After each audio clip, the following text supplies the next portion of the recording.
Hi, నేను doctor KS Gopal దత్త, consultant endocrinologist.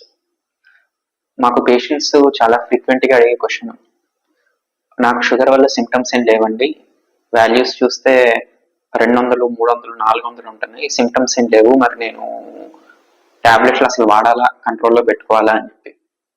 ఖచ్చితంగా పెట్టుకోవాలండి. ఎందుకంటే మీకు షుగర్ హై ఉన్నప్పుడు ప్రతిసారి సిమ్టమ్స్ ఉండక్కర్లా. అవును, చాలా మందిలో యూరిన్ ఎక్కువ వెళ్తాము, అరికాలు తిమ్మిర్లు, మంటలో బరువు తగ్గటము, నీరసము, పుండ్లు పడుతూ ఉంటాయి, కానీ అందరిలో ఉండక్కర్లేదు. అక్కడ జరిగేది ఏంటి, మీకు ఇంత హై షుగర్ లెవెల్ వల్ల అంటే బాడీలో ఉండే బ్లడ్ వెజల్స్ అంటే రక్తనాళాలు నెమ్మదిగా పూడుకుపోవటం అనేది జరుగుతుంది. దానివల్ల మీకు ఒకేసారి హార్ట్ ప్రాబ్లమ్స్ అంటే హార్ట్ అటాక్ కానీ, పక్షవాతాలు కానీ, కిడ్నీ ప్రాబ్లమ్స్ కానీ, ఐ ప్రాబ్లమ్స్ కానీ వచ్చే అవకాశం ఉంటుంది.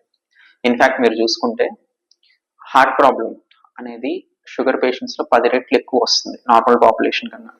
అలానే పక్షవాతం అనేది 3 నుంచి 4 రెట్లు ఎక్కువ కంట్రోల్ లేని షుగర్ లో నార్మల్ పాపులేషన్ కన్నా.